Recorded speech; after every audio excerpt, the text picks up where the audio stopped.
नमस्कार, DD news पर आप दो टूक देख रहे हैं। मैं हूं अशोक श्रीवास्तव। भारत की राजनीति में भारत के राजनेताओं के मुंह से आपने सेकुलरिज्म ये शब्द जो है बार बार सुना होगा, 1000 बार सुना होगा। अक्सर अपने आप को बड़ा पाक साफ दिखाने के लिए, अक्सर अपने आप को यह दिखाने के लिए कि हम तो सर्वधर्म समभाव में यकीन रखते हैं, नेता सेकुलरिज्म शब्द का इस्तेमाल खूब करते हैं। लेकिन दरअसल क्या वास्तव में इस सेकुलरिज्म की आड़ में हिंदुस्तान में तुष्टीकरण का खेल चल रहा है? क्या सेकुलरिज्म की आड़ में इस देश की बहुसंख्यक आबादी के हितों पर लगातार कुठाराघात हो रहा है? क्या यह सवाल मैं इसलिए उठा रहा हूं क्योंकि भारत का बंटवारा जो है मजहबी आधार पर हुआ। उसके बाद से भारत के नेताओं को सेकुलरिज्म शब्द से बड़ा प्यार हो गया कि पाकिस्तान तो देखो इस्लामी मुल्क बना, पर हम तो सेकुलर हैं। लेकिन इस सेकुलरिज्म शब्द की आड़ में भारत में बहुसंख्यक आबादी के हितों पर न सिर्फ कुठाराघात होता रहा, बल्कि बहुसंख्यक आबादी की आकांक्षाओं को, उनकी उम्मीदों को लगातार रौंदा गया। बहुसंख्यक आबादी के हितों को लगातार ठोकर मारी गई। मैं आज यह बात इसलिए उठा रहा हूं क्योंकि आज पश्चिम बंगाल में ये जो सेकुलर राजनीति है ना इस देश की, पश्चिम बंगाल में ये जो सेकुलर राजनीति है, ये आज पूरी तरह से बेनकाब हो गई, बेपर्दा हो गई। आप कहेंगे कैसे? तो मैं आपको बताता हूं। पश्चिम बंगाल में मुर्शिदाबाद अभी भी जल रहा है। 11 तारीख को वहां हिंसा की शुरुआत हुई थी। 11 तारीख को, आज 16 तारीख है और आज भी वहां लगातार हिंसा चल रही है। आज भी वहां से हिंसा की, हिंदुओं की दुकानें जलाने की खबर आई है। पिता पुत्र जो हैं, एक पिता पुत्र को लिंच करके मार दिया गया और जिनको मार दिया गया उनका परिवार आज भी अपने घर नहीं है बल्कि बेघर होकर ठोकरें खा रहा है। करीब 400 से 500 परिवार मुर्शिदाबाद के हिंदू परिवार वो इस वक्त जो हैं मालदा में एक स्कूल में शरण लिए हुए हैं। रिफ्यूजी कैंप अपने ही घर में, हिंदुस्तान में अपने ही घर में हिंदू रिफ्यूजी बना हुआ है। वो अपने घर जाने की हिम्मत नहीं कर सकते। लेकिन पश्चिम बंगाल की मुख्यमंत्री ममता बनर्जी आज मुर्शिदाबाद नहीं गई। मुर्शिदाबाद के हिंदुओं का उन्होंने हाल नहीं लिया, बल्कि आज वो मौलानाओं के बीच नजर आई। यह है देश की सेकुलर राजनीति। हिंदू मर रहा है, हिंदुओं का पलायन हुआ, हिंदू जिनके परिवार के लोग मारे गए, उनके आंसू पोंछने के लिए ममता बनर्जी को 2 मिनट नहीं मिले। लेकिन मौलानाओं के साथ वो 2 घंटे गुजारती हैं। 2 घंटे गुजारती हैं मौलानाओं के साथ और कहती हैं वक्फ कानून बंगाल में लागू नहीं होने दूंगी। 2 घंटे मौलानाओं के साथ रहती हैं और उन मौलानाओं को भी न सिर्फ झूठ बोलती हैं बल्कि मौलानाओं को भड़काती हैं।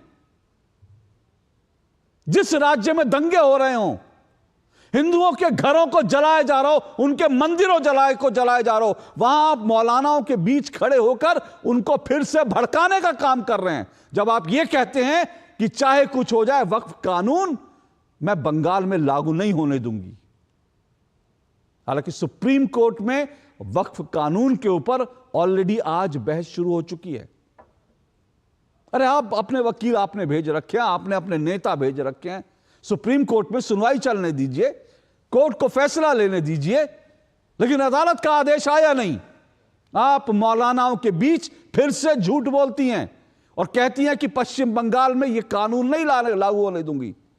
इस बात को याद रखिए, यह देश का कानून है। किसी मुख्यमंत्री की हैसियत नहीं है, किसी मुख्यमंत्री की औकात नहीं है कि वो देश की संसद से बनाया कानून पश्चिम बंगाल में लागू ना होने दे। किसी मुख्यमंत्री की हैसियत नहीं। ये पश्चिम बंगाल, ममता बनर्जी पश्चिम बंगाल की मुख्यमंत्री हैं, बांग्लादेश की वो प्रधानमंत्री नहीं है। इस बात को उनको याद रखना चाहिए। और पश्चिम बंगाल भारत का हिस्सा है, लेकिन आज भी उन्होंने मौलानाओं के बीच झूठ बोला, मौलानाओं के बीच झूठ बोला, भड़काया, और इस तरह से सेकुलर राजनीति जो है आज पूरी तरह से बेनकाब हो गई। अगर 2 मिनट निकालती ममता बनर्जी आज और मुर्शिदाबाद के मंडल परिवार के आंसू पोंछने चली जाती, मालदा के उस स्कूल में चली जाती जहां 500 परिवार हिंदू रिफ्यूजी अपने घर में रिफ्यूजी होकर रह रहे हैं, उनको जाकर खड़े होकर कहती कि मैं तुम्हारी मुख्यमंत्री हूं, मैं तुम्हें तुम्हारे घर तक पहुंचाऊंगी, मैं तुम्हें सुरक्षा का आश्वासन देती हूं, तो समझ में आता कि ममता बनर्जी जो है वो दरअसल मुख्यमंत्री हैं और सबकी मुख्यमंत्री है। लेकिन आज उन्होंने साबित कर दिया कि वो सेकुलर मुख्यमंत्री हैं, और सेकुलर मुख्यमंत्री होने का मतलब है कि हिंदुओं को नजरअंदाज करो और मुसलमानों का तुष्टीकरण करो। 2 टूक में आज हम इसी पर चर्चा करेंगे, ममता, मौलाना और मुर्शिदाबाद, इसी पर चर्चा करेंगे। इससे पहले आगे बढ़े, जरा आपको दिखा देता हूं इस मुद्दे को लेकर के, क्योंकि बीजेपी ने आज इसको लेकर प्रदर्शन भी किया है। बीजेपी लगातार जो है पश्चिम बंगाल विधानसभा के बाहर बीजेपी ने शहीद दिवस मनाया, हिंदू शहीद दिवस मनाया। तो हिंदू शहीद दिवस बीजेपी मनाती है, ममता बनर्जी मौलानाओं में व्यस्त रहती हैं। जरा सुनिए इसको लेकर क्या राजनीति हो रही है।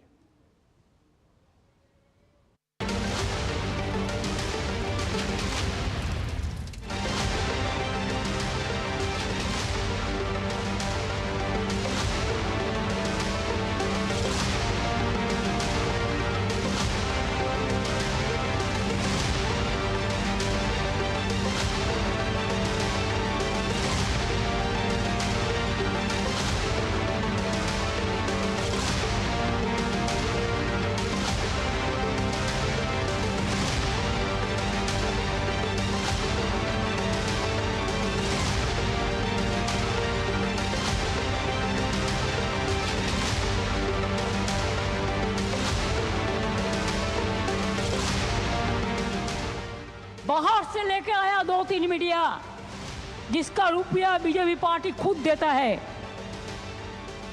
बाहर से भी उसका संपर्क है। वो आके झूठा वीडियो दिखाता है, फेक वीडियो दिखाता है। हमने पकड़ लिया, 8 वीडियो भेजा, जो 8 वीडियो कोई कर्नाटका का है, कोई उत्तर प्रदेश का है, कोई बिहार का है, कोई राजस्थान का है, और आप बंगाल का नाम पे बदनाम करते हैं। शर्म होना चाहिए। बंगाल में बीजेपी पोलराइजेशन करने चाहता है, जैसे हमारा गवर्नमेंट चला जाए और वो आने से आपको तो खाना भी बंद कर देगा। पश्चिम बंगाल में जो दुर्दांत और दुस्साहस उग्रवादी तत्व कर रहे हैं, तृणमूल कांग्रेस की सरकार की ममता जो उनके ऊपर दिख रही है, और इंडी गठबंधन ने जो सेकुलर मौन धारण करके रखा हुआ है, ये देश के समाज और लोकतंत्र के लिए ये चुप्पी बहरा करने वाली। जो दृश्य आप मुर्शिदाबाद में देख रहे हैं और जो दृश्य बांग्लादेश में दिखते थे, क्या इसमें कोई बहुत भारी अंतर दिख रहा है? जबकि बांग्लादेश में मोहम्मद यूनुस की सरकार है और पश्चिम बंगाल में ममता बनर्जी जी की सरकार है, मगर हौसले दोनों ही जगह उग्रवादियों के, अतिवादियों के और हिंदू विरोधियों के उतने ही बुलंद हैं, सरहद के इस पार या उस पार।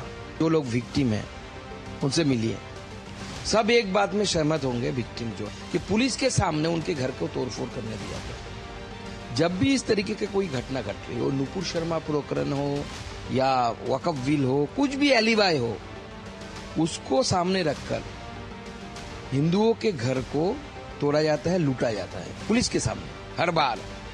और ये रूटीन एक्सरसाइज है ममता बनर्जी और ममता बनर्जी के प्रशासन द्वारा।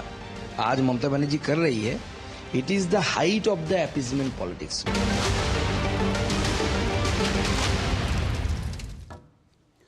तो ममता बनर्जी तुष्टीकरण की राजनीति कर रही हैं, ये बीजेपी आरोप लगा रही है, और ममता बनर्जी कह रही हैं ये तो गोदी मीडिया का काम है, फर्जी वीडियो लाके दिखाए जा रहे हैं। बंगाल तो बिल्कुल शांत है, बिल्कुल शांति है बंगाल में। मुर्शिदाबाद में कुछ हुआ ही नहीं, मालदा में कुछ हुआ ही नहीं, जो पलायन कर गए उनके साथ कुछ हुआ ही नहीं। बंगाल में तो शांति है, सब गोदी मीडिया का काम है। सब गोदी मीडिया वाले झूठ फैला रहे हैं। आज ममता बनर्जी को गोदी मीडिया की असलियत भी दिखाऊंगा, लेकिन उससे पहले मालदा के लोग, मुर्शिदाबाद के लोग क्या कह रहे हैं। ममता दीदी, अगर थोड़ा सा भी आप में सहानुभूति है तो इन लोगों को सुन लीजिए। ये गोदी मीडिया वाले नहीं हैं, ये भाजपाई नहीं हैं, ये पश्चिम बंगाल के वो लोग हैं जिन्होंने आपको वोट दिया था। सुनिए क्या कह रहे हैं मुर्शिदाबाद के लोग, सुनिए जरा।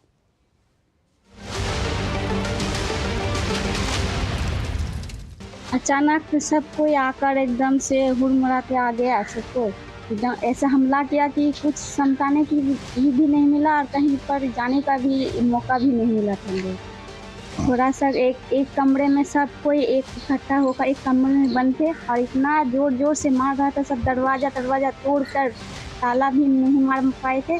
घर में जितना सब कुछ था एकदम लॉकर मकर खोल के गहना पैसा सब कुछ लूट लिया। अगली बार निकले तो वो भी मतलब कि फोन नहीं उठाया, फोन उठा ही नहीं, कोई भी फोन नहीं उठा रहा था। हाँ किया है यहाँ पे पूरा लूटपाट किया है। घर के महिला के साथ भी मतलब कि बहुत ये किया है।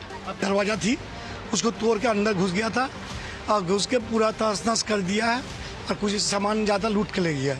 और ऑपोजिट पे मेरा दुकान है। हमको उम्मीद नहीं था जे हम नॉर्मल क्या होता है, तोड़ भांग होता है, यही सब होता है उठा पटा, लेकिन शटर तोड़ के घुस जाएगा मॉब, ये हमको उम्मीद नहीं था। हम लोग दो स्टाफ के साथ भीतर में ही थे। क्या चाहे सरकार एक्शन ले, मुआवजा दे, और क्या करेंगे हम लोग। अभी प्रशासन का भरोसा में है, अगर प्रशासन कुछ दीजिएगा तो खुल पाएंगे दुकान, और नहीं तो हमारा कोई समर्थन नहीं है जो हम कुछ कर सकेंगे। हम लोन लेके पूरा ये दुकान किया था।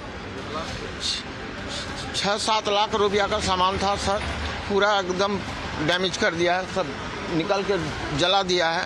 पूरा बैटालियन के साथ आया, कम से कम 150 से 200 पब्लिक लेके आया, पूरा साजो सामान के साथ आया। और ऐसा कोई अस्त्र नहीं था जो उनके पास नहीं था। तो पहले क्या किया, 2 दफ़ा लूटपाट किया। लूटपाट करने के बाद फिर तीसरे दफ़ा वो लोग पेट्रोल लाया। पेट्रोल लाने के बाद पूरा आग लगा डाला।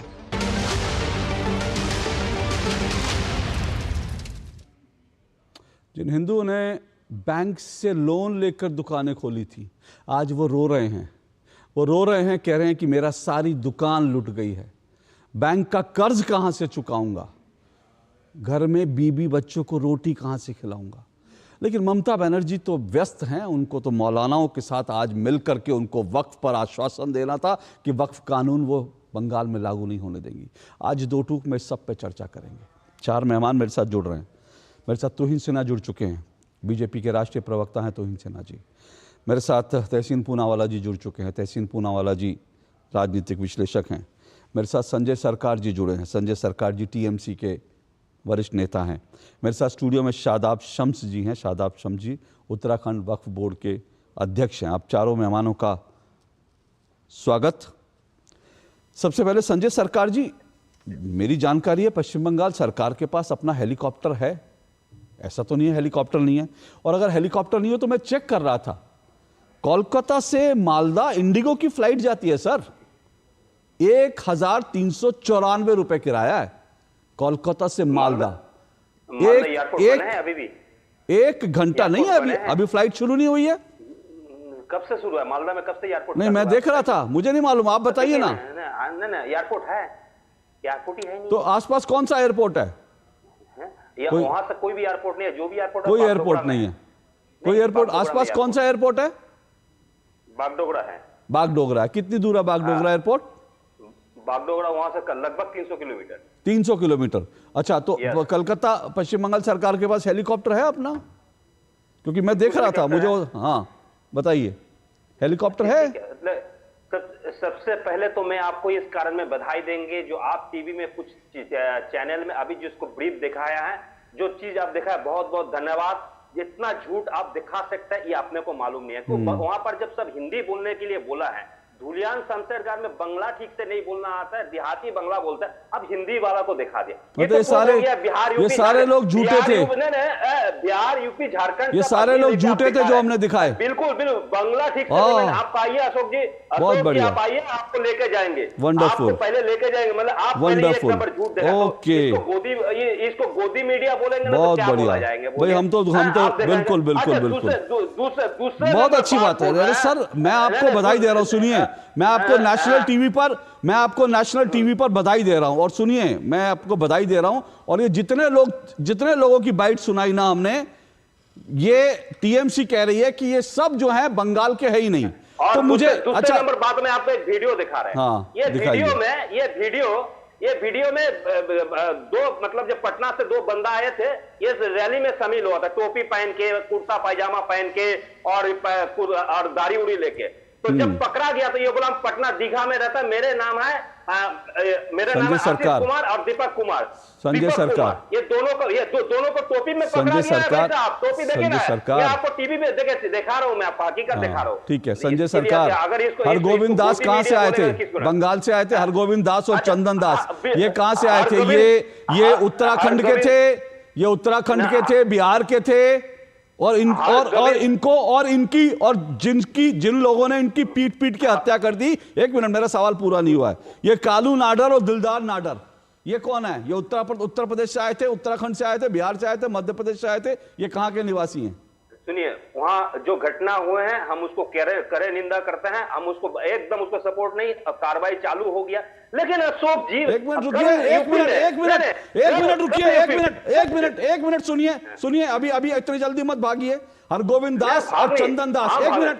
हरगोविंद दास और चंदन दास के आपने निंदा कर दी, दो लोगों की जाने गई, उनको पीट के मार दिया। इतनी जल्दी आपको भी मौलानाओं से मिलना है? मेरी एक बात सुनिए ना, इतनी जल्दी क्यों भाग रहे हैं? एक मिनट, आपने निंदा कर दी। एक मिनट, मेरा अगला सवाल आ जाए। अगला तो फिर सुनिए तो सही, एक मिनट सुनिए तो सही। आपने कहा हरगोविंद दास, चंदन दास दोनों बंगाल के नागरिक थे, पश्चिम बंगाल के नागरिक थे, जिनको पीट के मार दिया गया।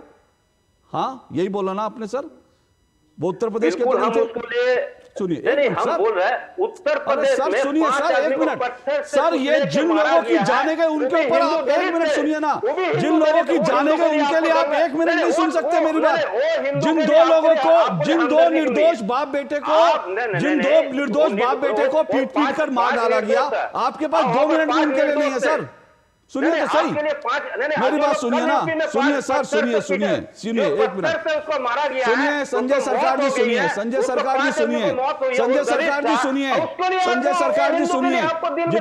सरकार जी सुनिए। शोर मचाने से नहीं होगा। मैं आपके ये इंडियन एक्सप्रेस गोदी मीडिया है कि नहीं है, ये भी बता दीजिए कि इंडियन एक्सप्रेस गोदी मीडिया में आता है? देखिए ना, यहाँ पर भी दिया ना, यहाँ पर सुनिए ना, मैं आपसे इंडियन एक्सप्रेस की रिपोर्ट पे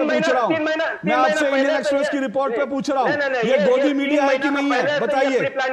सरकार 3 महीना पहले से प्री प्लानिंग है। देखिए ना, आप मेरे सवाल का जवाब देने, आप मेरे सवाल का जवाब देंगे कि जो मर गया उसको भूल जाए, जिसको पीट कर मार दिया गया उसको भूल जाए। इतनी संवेदनशीलता तो रखिए, इतनी संवेदनशीलता तो रखिए,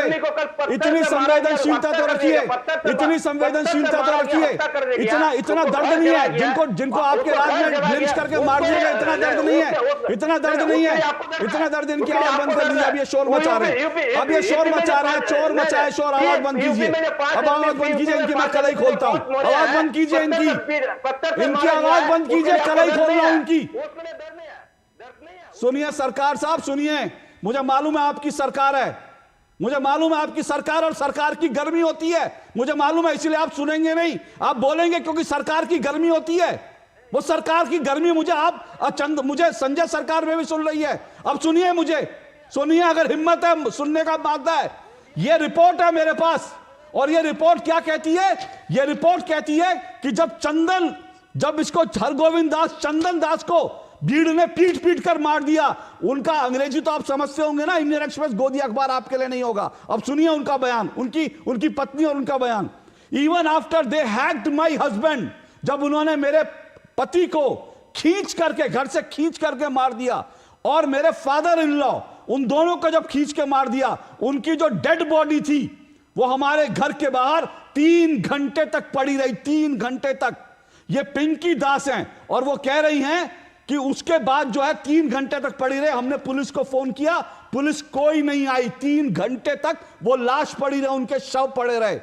और आप कितनी जल्दी निकल गए कि आपने कहा कि हाँ ठीक है वो दोनों थे पश्चिम बंगाल के, अब चलो आगे बढ़ते हैं, अब चलो आगे बढ़ते हैं। इसकी अकाउंटेबिलिटी कोई फिक्स नहीं करेगा। 2 लोग मर गए, कोई बात नहीं, काउंटिंग है, बंगाल में तो काउंटिंग होती है, 2 मर गए 200 मर जाएंगे, काउंटिंग में जाएंगे, कितने लोग मर गए क्या फर्क पड़ता है। और आपको सुना दूं मैं, ये सुनेंगे और आपको सुना दूं मैं, ये भी सुनिए ना, ये भी इंडियन एक्सप्रेस बता रहा हूं आपको, गोदी मीडिया नहीं है जिसको आप लोग गोदी मीडिया कहते हैं। सरकार साहब सुनिए, सरकार साहब सुनिए, 1 मिनट, सवाल का जवाब आपसे लूंगा, सुनिए 1 मिनट। ये रिपोर्ट ये कहती है, क्या कहती है रिपोर्ट? कहती है rather than protecting Bengal police give us 2 minute to flee our own homes. ये जो रॉइट विक्टिम है, ये बंगला बोल रहे थे सर, ये हिंदी नहीं बोल रहे थे, बंगला बोल रहे थे, इसीलिए इनका अनुवाद छपा है। और इन्होंने बोला कि बंगाल की पुलिस ने हमें 2 मिनट दिए कि 2 मिनट के अंदर अपना घर बार छोड़कर भाग जाओ, लेकिन उनकी सुरक्षा करने के लिए 3 घंटे तक कोई नहीं आया। सर आप कितना छुपाएंगे सर गोदी मीडिया की आड़ में? बोलिए, आवाज दीजिए इनकी। उत्तर प्रदेश में पत्थर देके 5 आदमी को हत्या कर दिया गया, उसको घर जला दी। उत्तर प्रदेश, अब पूरे देश का उसके लिए अब पूरा नक्शा दिखाएंगे ये, अब ये पूरा नक्शा दिखाएंगे। देखो उत्तर प्रदेश में ऐसा हुआ, देखो उत्तराखंड में ऐसा हुआ, देखो मध्य प्रदेश में ऐसा हुआ, देखो हरिद्वार में ऐसा हुआ, देखो दिल्ली में ऐसा हुआ, पूरे देश का नक्शा दिखाएंगे। बंगाल इनके नक्शे में अब नहीं आएगा, अब नहीं आएगा बंगाल इनके नक्शे में, अब इनके नक्शे से बंगाल गायब है। वाह सरकार साहब, वाह क्या बढ़िया सरकार है आपकी, बहुत बढ़िया सरकार है, बहुत बढ़िया सरकार आप चला रहे हैं।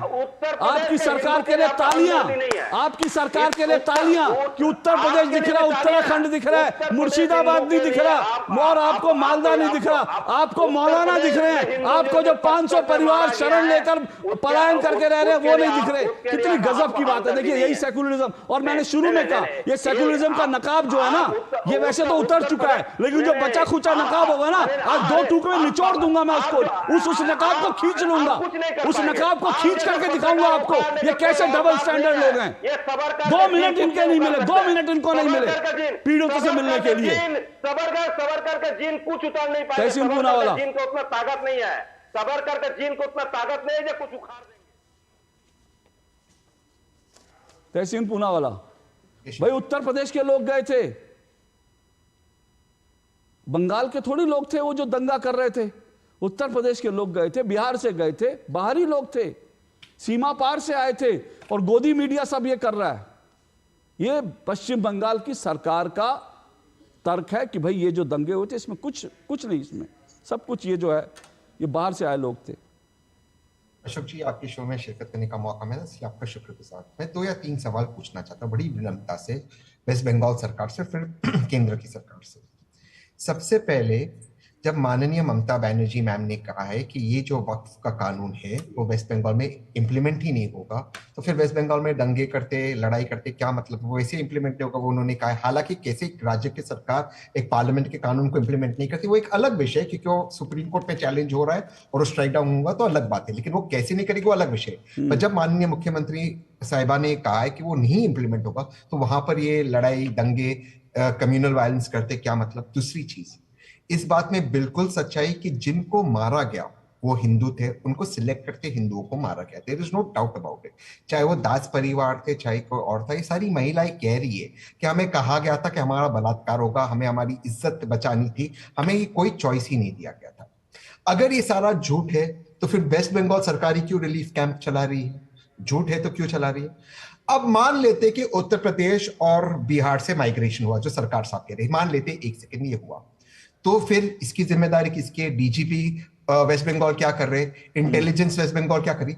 ये तो उत्तर प्रदेश, बिहार से 3-4 लोग तो आके दंगे इस तरह की घटना नहीं कर सकते, यानी कि कई सैकड़ों हजार लोग आए होंगे, या 100, 200, 500, 700, 800, 1000 लोग आए होंगे, तो फिर आपकी इंटेलिजेंस क्या कर रही थी? किसका फेलियर है? फिर आप ही की सरकार कहती है कि सरकार साहब प्लीज, 3 लोगों ने तो इतना नहीं किया है। फिर आप ही की सरकार कहते,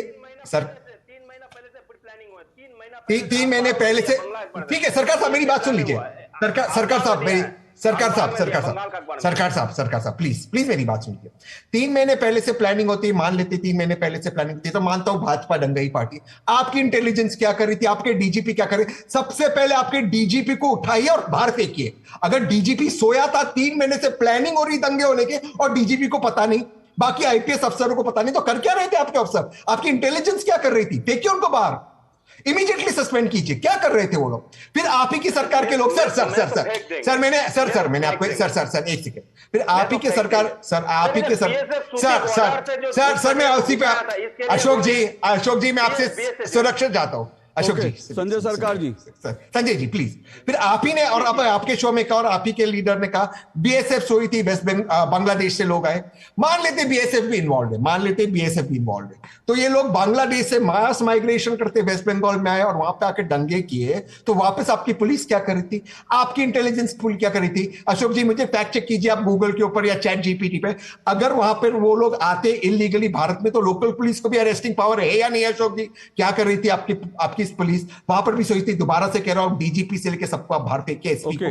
अब मैं लास्ट सवाल पूछ रहा हूं केंद्र की सरकार। बोमाई जजमेंट बहुत क्लियरली कहता है break down of constitutional mechanism में सरकार को सस्पेंड कर सकते हैं। बहुत क्लियरली बोमाई जजमेंट ये भी कहता है, और वेस्ट बंगाल बीजेपी भी मांग रही है कि सरकार को सस्पेंड करो। चलो मान लेते इसको प्रक्रिया को समय लग गया क्योंकि ये बीजेपी का तर्क है, तो माननीय गवर्नर जाकर वहां क्यों नहीं रहते? माननीय गृह मंत्री जो सब जगह पर 7 स्टार होटल में रहते, वो जाकर वहां पे 3 दिन कैंप क्यों नहीं करते? सेंट्रल फोर्सेस क्या कर रहे हैं? सेंट्रल फोर्सेस को डिप्लॉय क्यों नहीं किया जा रहा है? क्यों? कितनी मीटिंग माननीय प्रधानमंत्री और गृह मंत्री ने माननीय मुख्यमंत्री के साथ बुलाए। चलो मुख्यमंत्री ने आती मीटिंग में chief secretary home secretary of West Bengal से बुलाए, कुछ नहीं, क्योंकि बीजेपी भी पोलराइजेशन चाहती है। वरना बोमाई जजमेंट के क्लियर है कि आप सरकार को सस्पेंड कर सकते हो। तोहिन सिन्हा जी जवाब दीजिए, आप लोग पोलराइजेशन चाहते हैं। देखिए 2 चीजें, एक तो तोहिन सिन्हा जो तहसीन पूनावाला ने कहा कि आप लोग क्यों नहीं इसमें एक्शन ले रहे, एक बात। दूसरी बात जो सरकार ने उन्होंने साफ तौर पे, जिनकी मैंने बाइट सुनाई, क्योंकि वो हिंदी बोल रहे थे इसीलिए वो कह रहे हैं कि ये तो हिंदी बोल रहे थे, ये बंगाल के थे ही नहीं, ये सब गोदी मीडिया का और आपकी साजिश है। बोलिए तो जी। अशोक जी पहले मैं टीएमसी का जवाब दे दूं, क्योंकि उनके अमानवीय रवैये से मैं स्तब्ध हूं।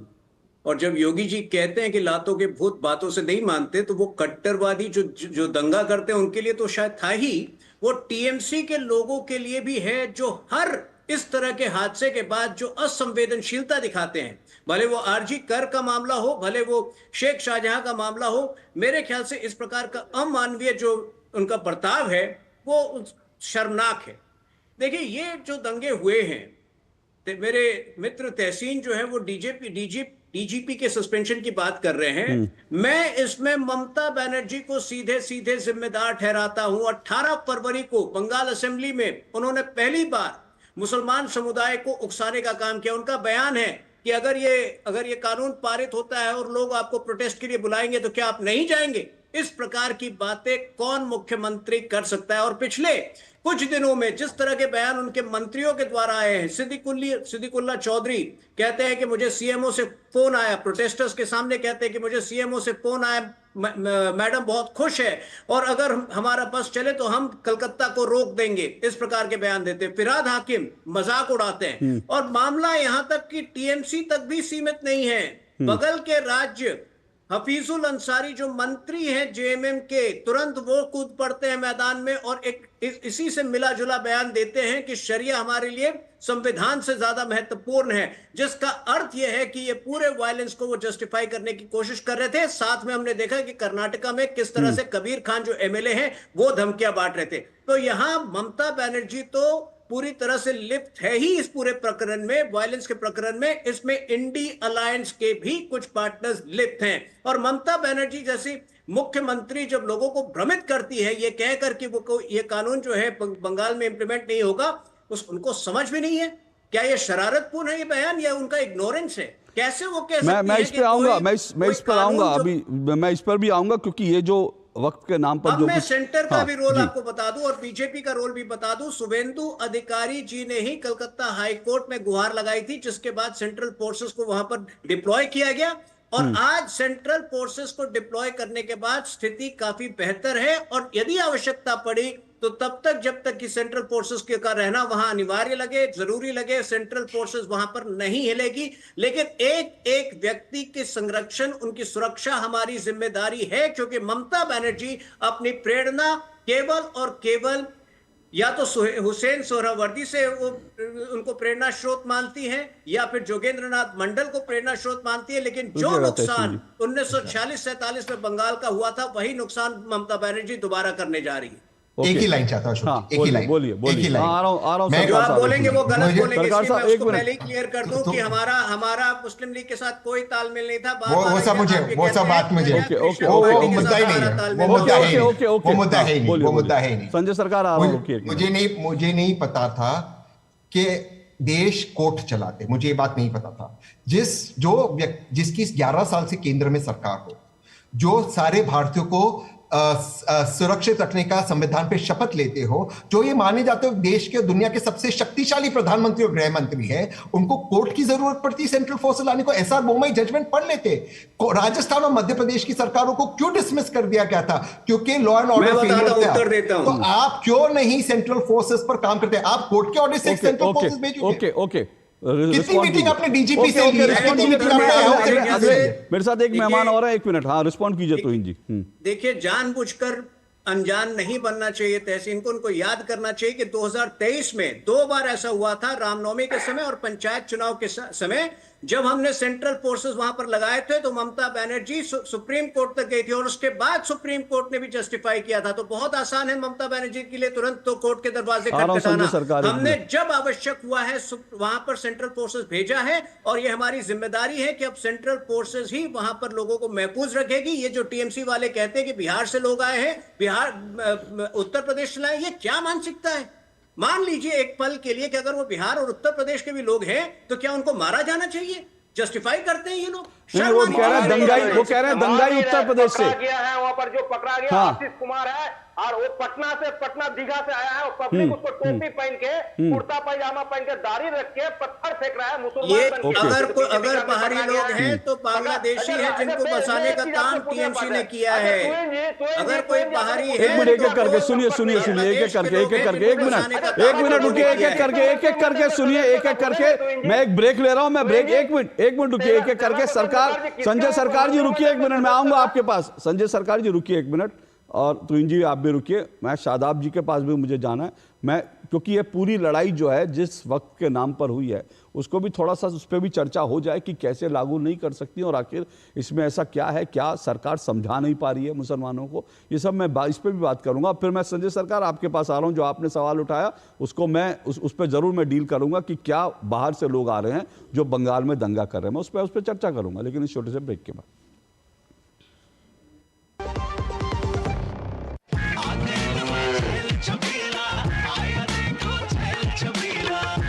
कपिला, अरे भाई सब एक ही जैसा होता है। ये लो साधारण पशु आहार।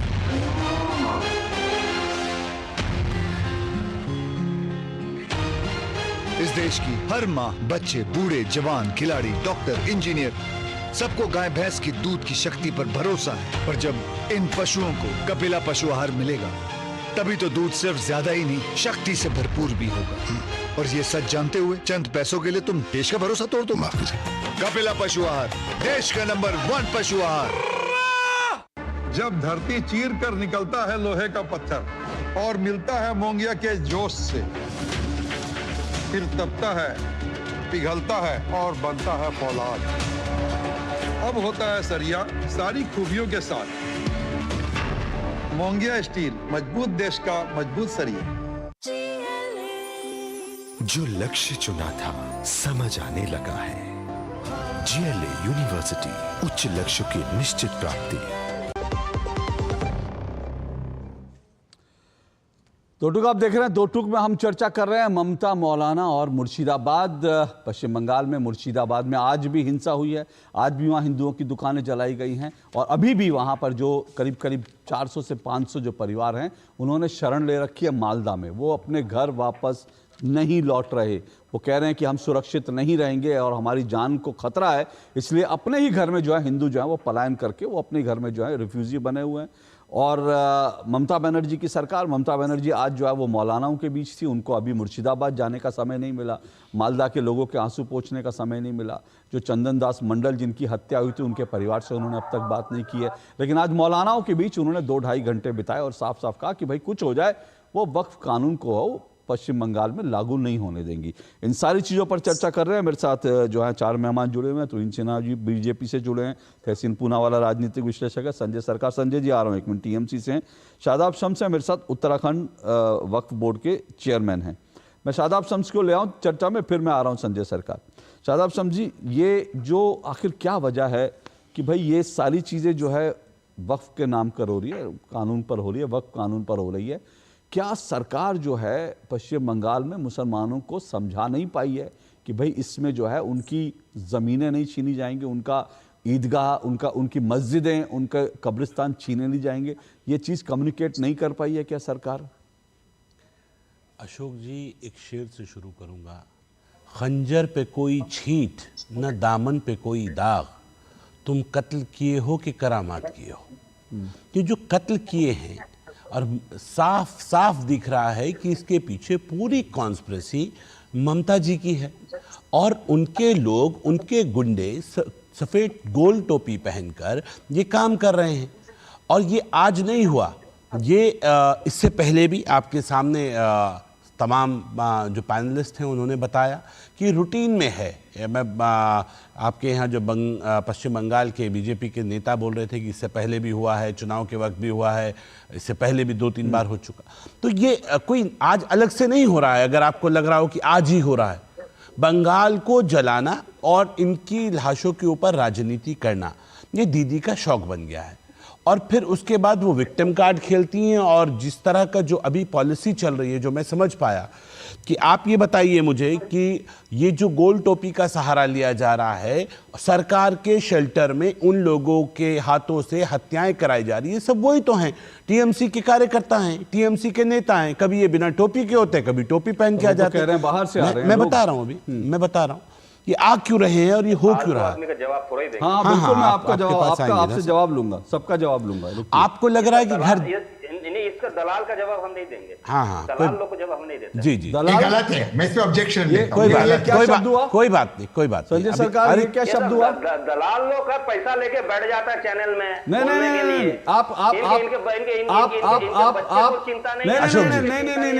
आप किसकी दलाली कर रहे हैं? अगर ये आपसे कोई कहे तो अच्छा लगेगा क्या? ये वक्त की दलाली कर रहे हैं, ये वक्त की दलाली कर रहे हैं, ये सदके ज़कात करना अच्छा लगेगा क्या? नहीं, संजय सरकार, किसी के लिए सुनिए, संजय सरकार सुनिए, किसी के लिए इस तरह के शब्दों का इस्तेमाल मत करिए। टीएमसी करता है, सीना टूक के बोलता हूं, टीएमसी करता है। उनको हिम्मत है बीजेपी करता है बोलने के लिए, बीजेपी से पैसा लेके यहाँ पर बैठता है। नहीं, तो आप टीएमसी से पैसा लेकर आए क्या? अशोक जी, मुझे जवाब देने दीजिए। इनकी आवाज बंद करिए, अब इनकी आवाज बंद कीजिए, शादाब शम्स की सिर्फ आवाज। और मैं आ रहा हूँ आपके पास, समझे ना आप, जो शब्दों का प्रयोग कर रहे हैं, अगर इतने ही सच्चे हैं, इतने ही टीएमसी के भक्त हैं, तो जरा तमीज से बात कीजिए, अच्छे से डिबेट होगी। बोलिए शादाब शम्स। अशोक जी, ये इनकी बौखलाहट है, ये एक्सपोज हो रहे हैं इसलिए तिल मिला रहे हैं। असल में जो वक्फ माफिया है ये उनके दलाल हैं, और वो वक्फ माफिया की दलाली पूरी ममता बनर्जी सरकार कर रही है। आपको मालूम है ये वक्फ बोर्ड जो है ना, जिसके लिए बना था, अकूत संपत्ति है पश्चिम बंगाल में, और उस वक्फ माफिया ने मैं मुर्शिदाबाद में गया और मैंने मुर्शिदाबाद में हाल देखा, लकड़ी के पुल आज भी हैं वहां एक आम आदमी भी रात को जाते हुए डरता है। मुर्शिदाबाद वो जगह है जहां एक तरफा राज, और वहां किसके सांसद हैं? वहां कांग्रेस के सांसद हैं, और वहां ये टीएमसी और कांग्रेस का बहुत शानदार गठजोड़ है। और मैं आपको एक बात और बता दूं, इन लोगों ने जो ये वहां काम किया, आपको लग रहा है घर जलाए जा रहे हैं, जलाए नहीं जा रहे हैं, घर जलवाए जा रहे हैं। पुलिस शेल्टर में गरीब लोगों के घर जलाए जा रहे हैं, और जिनके घर जलाए गए, जो ये आपके हरगोविंद सिंह दास और चंदन दास जी थे, जिनकी मृत्यु हुई, जिनका मर्डर हुआ पॉलिटिकल, उन लोगों के ऊपर टीएमसी का ये आरोप था। यही जनाब जो अभी चिल्ला रहे थे टीएमसी के नेता, ये दूसरे चैनल में मेरे साथ डिबेट डिबेट में थे, इन्होंने कहा कि उनके यहां बांग्लादेशी आते थे, इसलिए ये पॉलिटिकल जानबूझकर टीएमसी के कार्यकर्ताओं द्वारा ये कुकृत्य कराए गए। ये बहुत शातिर और घटिया मानसिकता के लोग हैं। अब ये दूसरा लड़ाई इन्होंने कौन सी छेड़ी? ये कह रहे बांग्ला भाषी, जो बांग्ला भाषी है तो वो इनके लिए इंसान है, और जो बांग्ला भाषी नहीं है ये कह रहे हैं कि उसका तो रहना हम रहने नहीं देंगे। और इनको लगता है कि शायद वो इनका वोटर नहीं है, तो ये जानबूझ के उनकी पॉलिटिकल हत्या करा रहे हैं। ये पॉलिटिकल मर्डरर्स हैं। और मैं आपको बड़ी जिम्मेदारी से, भीड़ कौन सी है, मुझे तो इस सवाल का भी जवाब चाहिए। ये सब टीएमसी के गुंडे हैं। हाँ। ये सब टीएमसी के गुंडे हैं। ये अपना वक्त वक्त पे चेहरा और भेष बदलते हैं। ये पॉलिटिकल मर्डर्स हो रहे हैं। और इन मौलानाओं के साथ ये जो चाहे मुस्लिम पर्सनल लॉ बोर्ड हो जिसने आवाहन किया था और पीछे खड़ा है, चाहे ये कांग्रेस हो जो इस वक्त ऐसे गायब है जैसे गधे के सर से सींग, ये सबको पता है, सबकी मिली भगत है। ये देश को जलाना चाहते हैं और सुप्रीम कोर्ट को ये बता रहे हैं कि ये इसलिए हो रहा है कि कई वक्फ अमेंडमेंट बिल का गरीब मुसलमान विरोध कर रहे हैं। गरीब मुसलमान तो स्वागत कर रहा है, वो तो कह रहा है, जश्न मना रहा है कि हमारा हक हमें मिल जाएगा। लेकिन जो वक्फ माफिया है, जो वक्फ लुटेरे हैं, जो वक्फ पे डाका डाल के बैठे हैं, वो नहीं चाहते एक्ट आ जाए। इसलिए इन लोगों की मिली भगत से ये कांड हो रहा है। और इसमें ये मुस्लिम समाज को, जो गरीब तबका है, उसे भी बदनाम करते हैं। और इनकी मंशा है कि किसी कीमत पर भी ये वक्फ एक्ट लागू ना हो जाए। ये षड्यंत्रकारी लोग हैं। और ये ईमानदारी से सदका, ज़कात, खैरात के पैसे को इन दलालों ने लूटा है। ये असली दलाल है। ये मुझे मेरा निवेदन है सबसे, एक मिनट संजय सरकार, मैं आ रहा हूं आपके पास, सुनिए संजय सरकार, 2 मिनट मुझे सुनिए, मैं आप ही के पास आ रहा हूं। शादाब शम्स और संजय सरकार, मेरा आप दोनों से निवेदन है, दलाल और शब्द हम ना इस्तेमाल करें, अच्छा है। आप जरूर दूसरे पर आरोप, संजय सरकार सुन लीजिए मेरी बात, संजय सरकार सुन लीजिए मेरी बात, संजय सरकार मेरी बात सुन लीजिए। ऐसे चिल्लाने से नहीं होगा, मैं आपके साउंड बंद करवा दूंगा ऐसे शब्दों का इस्तेमाल कर। एक मिनट रुकिए, शादाब जी एक मिनट रुकिए सर, ये हम बहुत सारी चीजें हैं उन पर चर्चा कर लेते हैं। ये सब एक दूसरे का, आपको उनके सवालों का जवाब नहीं देना, उन्होंने जो मुद्दे उठाया मत दीजिए, मैं जो सवाल उठाऊंगा उनका जवाब दीजिए, कोई दिक्कत नहीं है। लेकिन किसी के लिए ऐसे शब्दों का प्रयोग ना कीजिए, मेरा पहला निवेदन है। दूसरी बात, शादाब जी एक मिनट, शादाब जी एक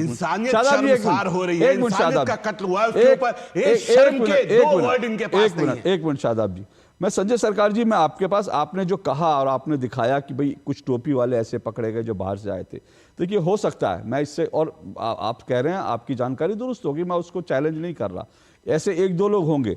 लेकिन सर मेरे पास फिर मैं एक रिपोर्ट है और इसी संदर्भ में मैं आपसे पूछना चाहता हूं, पर मैं इस रिपोर्ट पर हूं उससे पहले मैं ये पूछ लेता हूं, ये कालू नाडर और दिलदार नाडर जिनको गिरफ्तार किया गया है हरगोविंद दास और चंदन दास की हत्या के लिए, संजय जी कहां दिख रहे हैं? संजय जी, संजय सरकार, हाँ अच्छा, संजय सरकार जी का कनेक्शन कट गया, कोशिश करूंगा उनके पास पे रहूं। एक मिनट, उनका कनेक्शन कट गया, कोशिश करता हूं उनके पास पे रहूं, लेकिन उससे पहले जल्दी से तहसीन पूनावाला, तहसीन पूनावाला जी, मैं हूं जी बोलिए तहसीन पूना। देखिए तहसीन पूनावाला, ये जो शादाब शम्स ने कहा, उन्होंने कहा कि ये एक जो है वक्फ माफिया जो पूरा है, और इस बात की कोई वो नहीं कि बहुत सारी चीज़ें ऐसी सामने आई हैं, बड़े बड़े नेताओं ने वक्फ की ज़मीनों पर अवैध रूप से कब्जा कर रखा है। तो वो कह रहे हैं कि जो वक्फ का जो माफिया है वो चाहता है कि वो एक मैसेज दे देश भर में कि ये बड़ा मुसलमानों के साथ जो है अत्याचार हो गया, और इसीलिए जो है ये पूरी की पूरी हिंसा करवाई गई है। बोलिए। देखिए, मैं शम्स भाई के, अगर मैं स्क्रीन पर नहीं हूँ, अगर स्क्रीन पर, इनको स्क्रीन पर दिखाइए भाई स्क्रीन पर दिखाइए मेरे मेहमानों को। आप नहीं, एक मिनट रुकिए, क्या हो रहा है ये? शम्स भाई तहसीन जी बोल रहे हैं, तहसीन जी को स्क्रीन पर दिखाइए।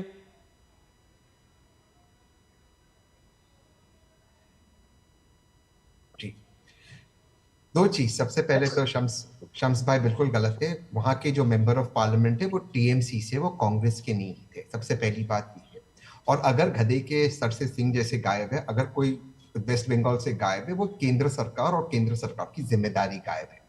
मुझे भी ध्यान आया, मैं इसलिए आपको तहसीन, बिल्कुल आप, मुझे भी ध्यान आया कि शायद कांग्रेस तो 0-0 बटा सन्नाटा था, तो मुझे नहीं लगता कि हाँ जी जी जी हाँ जी जी हाँ बोलिए बोलिए। हमने वहाँ ठीक है गया हूँ, मैंने लकड़ी के पुल देखे हैं वहाँ, मैंने उस इलाके की गरीबी को देखा है और मैं जानता हूँ कि वहाँ गुंडा राज चलता है। Okay okay okay okay. अब सवाल ये है कि वहां पे तो कांग्रेस की हुकूमत है, कांग्रेस की गवर्नेंस ने, और टीएमसी और भाजपा इसमें रोल प्ले कर रही। संजय सरकार आ गए आप, संजय ये जवाब दे दें, तहसीन जी की बात पूरी हो जाए फिर आ रहा हूं संजय जी। मैं आप ही से सवाल पूछ रहा था, आपका कनेक्शन कट गया जी, बोलिए तहसीन जी।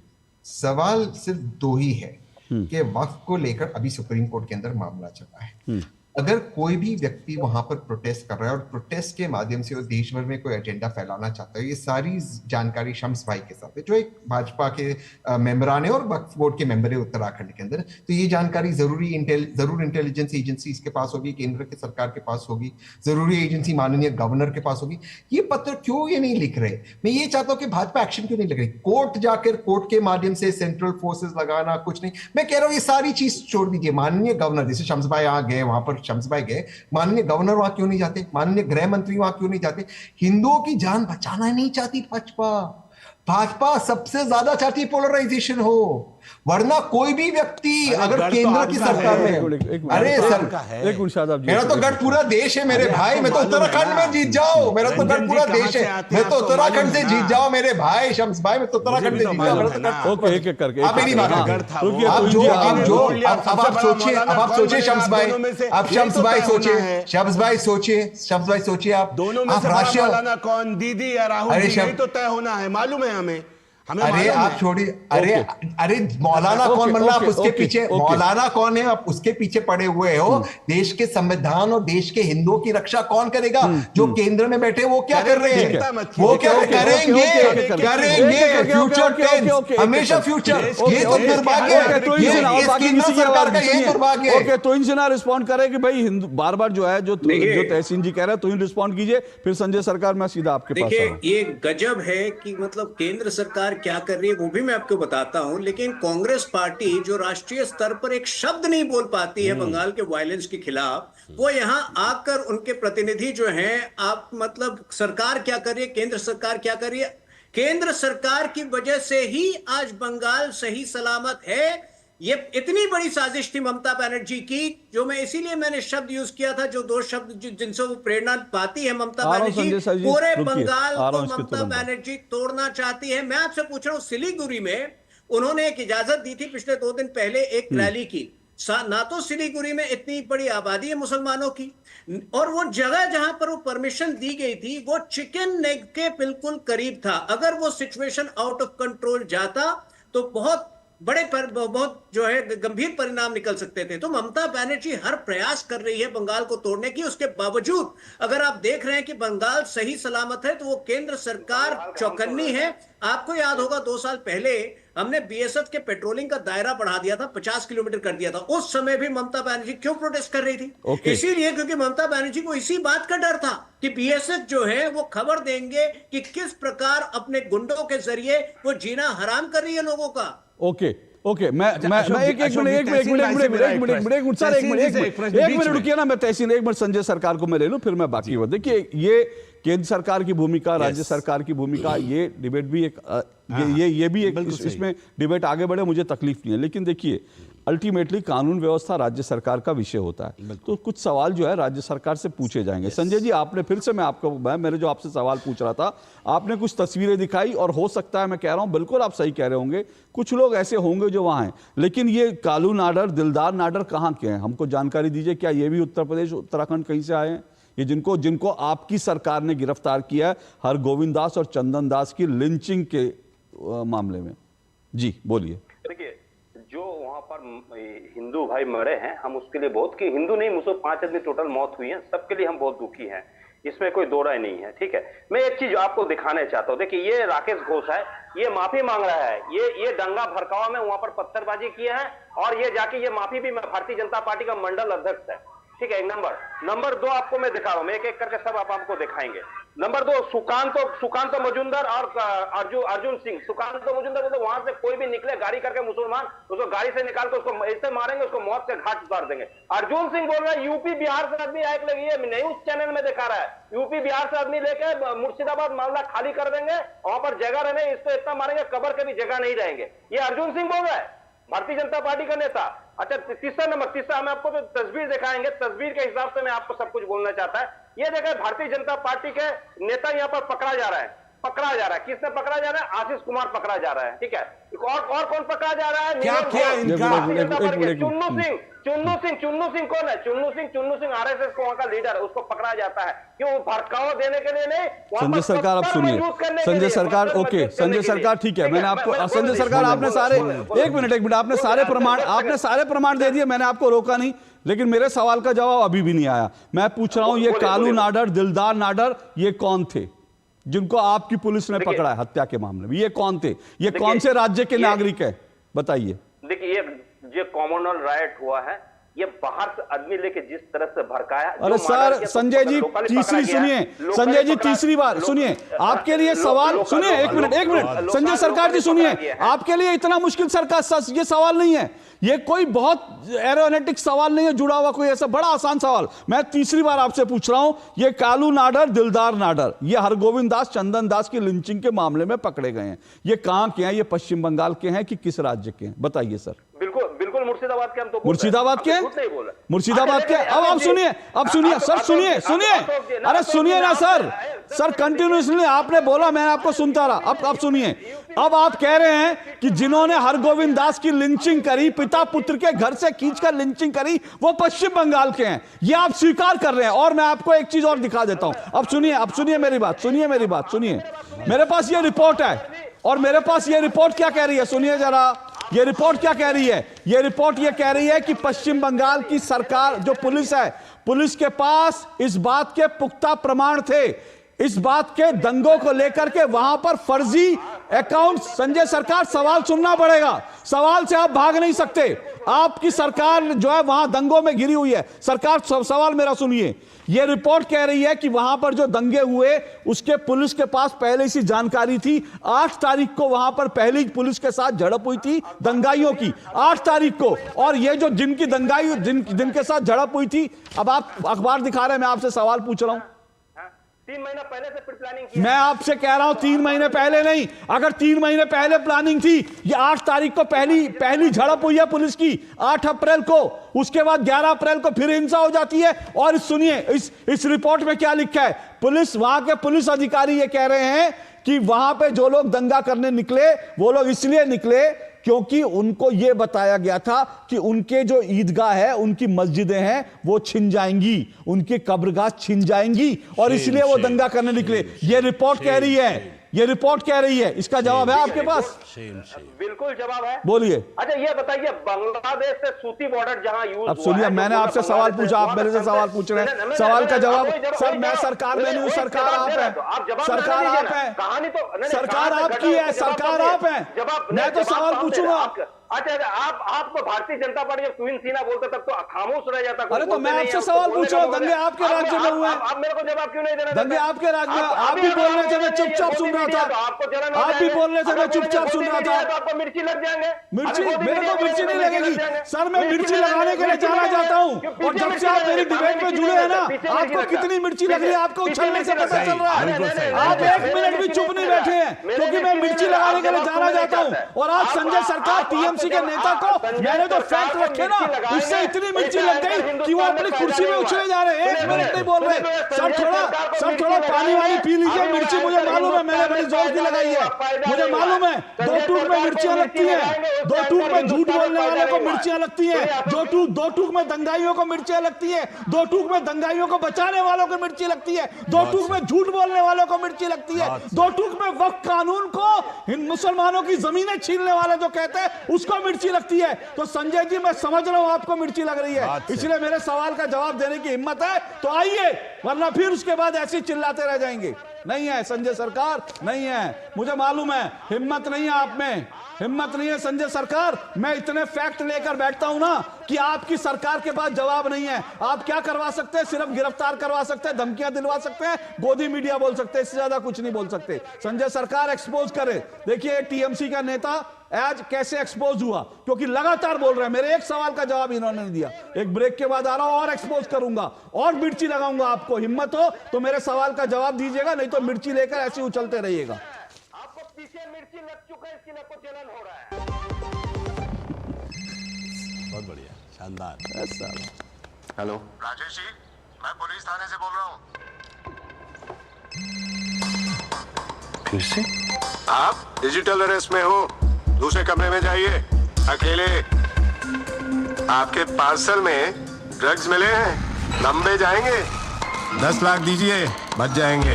सर इतने कहाँ से? एक लिंक भेजा है, अभी प्रोसेसिंग के लिए 2 लाख भेजिए, बाकी बाद में। 2 लाख? क्या हुआ पापा? बेटा ये कह रहे हैं कि मेरे पार्सल में से ड्रग्स मिले हैं। अरे काट दिया। पैनिक मत कीजिए पापा, डिजिटल अरेस्ट जैसा कुछ नहीं होता है, ये सब फ्रॉड है। फ्रॉड? पुलिस, बैंक, आरबीआई इत्यादि के नाम से आने वाले साइबर अपराधियों के फोन या वीडियो कॉल से सावधान रहें। उन्हें कोई पैसे ना भेजें और तुरंत पुलिस में रिपोर्ट करें। अगर समझदारी नहीं दिखाओगे तो पैसे गवाओगे, आरबीआई कहता है। जानकार बनिए, सतर्क रहिए। जो लक्ष्य चुना था समझ आने लगा है। जीएलए यूनिवर्सिटी, उच्च लक्ष्य की निश्चित प्राप्ति। चलिए 2 टूक आप देख रहे हैं जल्दी से। देखिए संजय सरकार कहां है भाई? भग गए क्या? मिर्ची इतनी जोर की लगी संजय सरकार को? तो मुझे जानकारी दी गई है संजय सरकार भाग गए डिबेट छोड़ करके, क्योंकि 2 टूक में सवालों का जवाब देना आसान नहीं होता। हम फैक्ट्स लेकर बैठते हैं और इन फैक्ट्स का जवाब आपको देना पड़ेगा, और जब नहीं देंगे आप तो फिर मिर्ची आपको लगेगी, और जब मिर्ची लगेगी तो कुर्सी पर बैठ नहीं पाएंगे, फिर भागना पड़ता है कुर्सी छोड़ करके। और टीएमसी के नेता संजय सरकार कुर्सी छोड़ करके भाग गए। चलिए बहुत अच्छा। तोइन सरकार, तोइन माफ कीजिएगा, तोइन सिन्हा जी बोलिए। सर देखिए एक बात है, वो बार बार उन्होंने एक चीज कही और मैं आपसे जवाब चाहता हूं, क्योंकि उन्होंने कुछ चीजें दिखाई। उन्होंने कहा बीजेपी के नेता, आरएसएस के नेता, कुछ टोपी वाले वहां आकर बदमाशी कर रहे हैं, उन्होंने खुद कबूला। तो उसमें कहीं ना कहीं वो ये बार बार दिखा रहे हैं कि भाई आप लोगों की इसमें साजिश है। देखिए हर 2021 के जो चुनाव के बाद इन्होंने हिंसा किया था, उसके बाद भी इन्होंने यही कहा था। आरजी कर में भी इन्होंने यही कहा था, संदेश खाली में भी इन्होंने यही कहा था। सच ये है कि टीएमसी इस प्रकार से गुंडागर्दी में आज पूरी तरह से लिप्त हो चुकी है कि वो प्रशासन तो भूल गई है, वो यही करती आई है।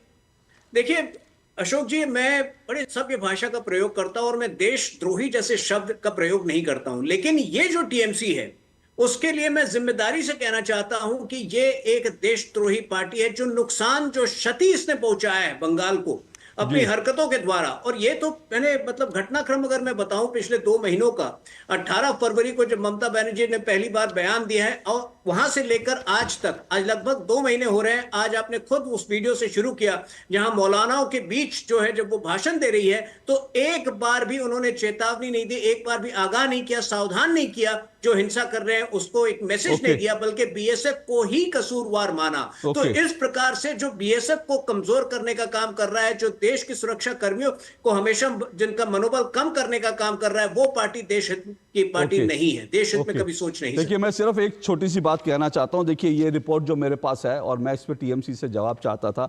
ये रिपोर्ट कहती है, ये रिपोर्ट जो है वहां की है जहां पर लोग शरण लिए हुए हैं, 400 परिवार शरण लिए हुए हैं, और इन जो 400 परिवार शरण लिए हुए हैं, जो हिंदू मार दिए गए, उनको लेकर जब असदुद्दीन ओवैसी से सवाल होता है तो ओवैसी साहब कहते हैं कि भाई बंगाल का मैं थोड़ी जवाब दूंगा, बंगाल को लेकर के मैं तो बंगाल में रहता नहीं।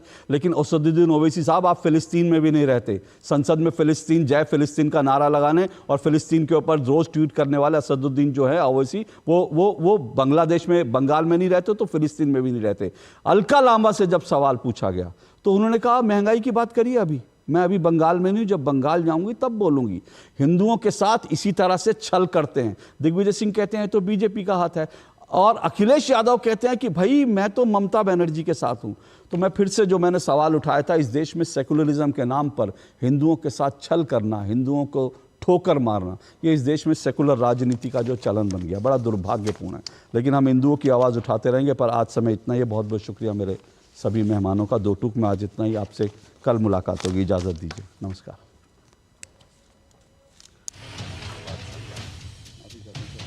अरे ठीक है ना।